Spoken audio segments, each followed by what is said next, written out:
Today I just want to have a little chit chat and talk about how much I have learned so far. I've only been doing this by myself for 6 weeks, but I feel like I've learned a ton. So I wanted to share the top 6 things I've learned in 6 weeks of beekeeping. The first thing I have learned, I feel like it's kind of a lesson learned the hard way, is that when you start to go in a beehive, you need to have all of your supplies ready. I have found myself like halfway in the hive saying like, wait, where's the smoker? Wait, where are my gloves? Some things I wrote down that you need to have available are a smoker, and it needs to be lit. You need to have your gloves ready, ideally more than one pair, and I'm going to talk about that because I have 4 pairs of gloves and I have a lot to say about gloves. You definitely need your hive tool.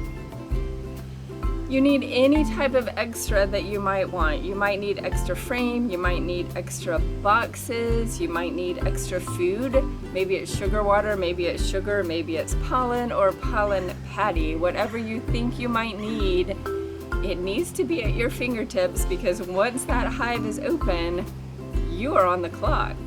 Those are all the things that come to mind at the moment, but anytime I run across something, I know for next time I want to have this available. If you end up finding yourself needing something, remember it so you can have it out next time. And if you can think of anything I left out right here, please leave me a comment.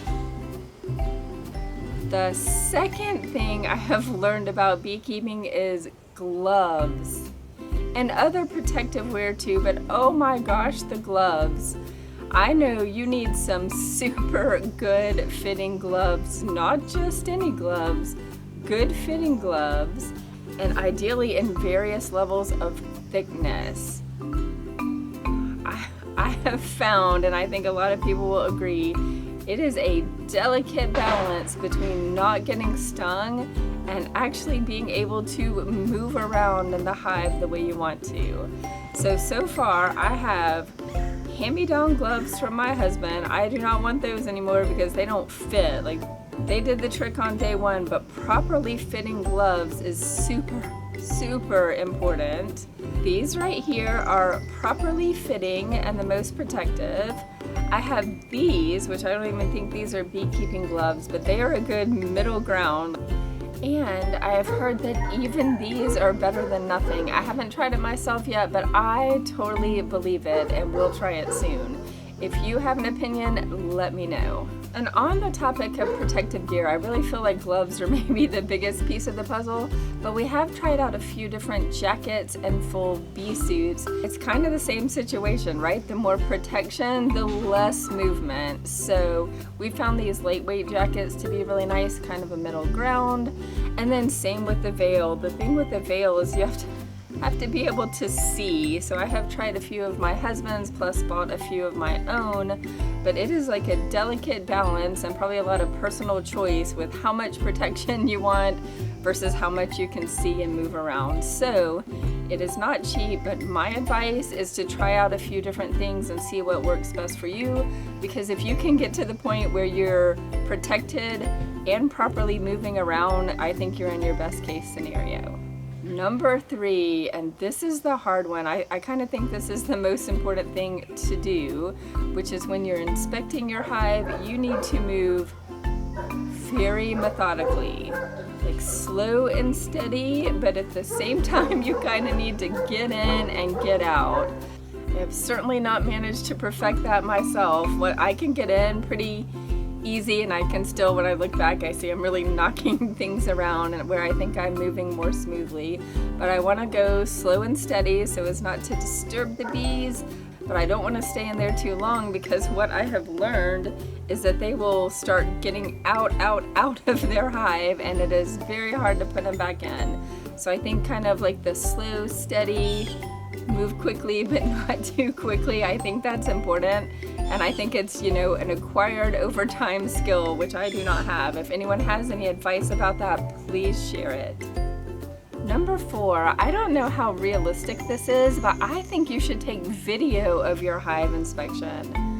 Of course, at our house, we are obsessed with making YouTube videos. They are so fun to make, But I think even if I wasn't making this for YouTube, I think maybe I would pop on a camera just so I can inspect it once, under the theory of I need to move slow and steady yet also get in and get out. But I'd also like to look back at that video and see what I missed. Normally what I have missed is the queen, and I like to look back and see if I can find her on the video. But also it's a good way to just take my time and really look back and see, do I have food? Do I have honey? Do we have eggs, larvae? Am I saying that right? Nectar, capped brood, drone brood. Sometimes I can't tell when I'm trying to kind of get in and get out, but if I look back at the video, then I have more time and I can see what it is I am intending to do. Actually, I can see what it is that I have, so I know kind of what my next steps are when I want to go back and make any changes. Number 5 is start with some good honeycomb. And actually, I know this from starting with some leftover honeycomb and then wanting to change it, and it was a lot easier said than done. I wanted to try and swap out that honeycomb for some good honeycomb for like 6 weeks, and it was much harder than I anticipated it would be. I put it in there on day 1, thought I'd just switch it out later, and it was like bit by bit by bit. Couldn't find the queen. Thought there was too many eggs. Bees were getting out of hand. So it took me a really long time to get it the way that I wanted it. And what I would do in hindsight is just to use good comb to begin with. And I would even expand that to say, use the best equipment that you can on day 1. Now, that is not something I normally say in life or in any other topics I'm talking about. Usually I'm just trying to say, like, start with whatever you have. It's less expensive. You already have it available. Use someone else's hand-me-down. You know, kind of get the feel of it before you spend a lot of money. But in this case, I'm going to say the opposite. In beekeeping, I'm going to say this. This kind of pains me. But use the best that you can afford, because it's a little hard to make a change with tens of thousands of stinging insects around. Also, just because you're new to beekeeping like I am, I don't need things to be any harder than they are just with the basics. So I want to kind of give, if I could do it again, I would give myself like the best possible equipment so that I had like the kind of the best possible chance of success, since I have such limited knowledge at the moment. If you have experienced something different, or if you have any other opinion, please let me know in the comments. And the very last thing, try to be realistic. It's pretty hard to do. I think it's a little bit of a dicey hobby. Not everyone just wants to jump in and do it, though. These bees are very fascinating. I will say 2 opposite things, but both are true. Number 1, I knew a lot more than I thought I did. Although I have not gotten in these bees myself before until the past month or so. My husband's been doing this for, I think, 3 or 4 years now. So just being around it, I have learned a lot. And of course, you know, we have a slight YouTube obsession in this family. So we've watched about 1 million YouTube beekeeping videos, and they have been super helpful. So even going in by myself for the first time about 6 weeks ago, I knew more than I thought I did.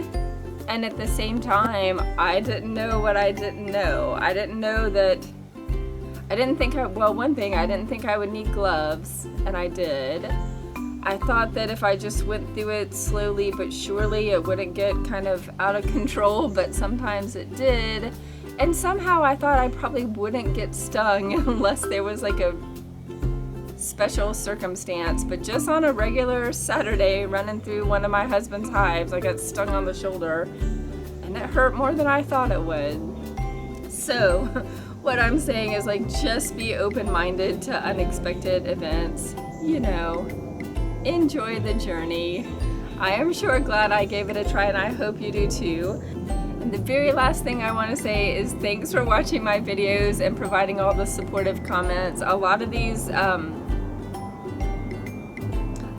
suggestions I have come from other people's suggestions in my comments that I have tried out and thought that they have worked like a charm.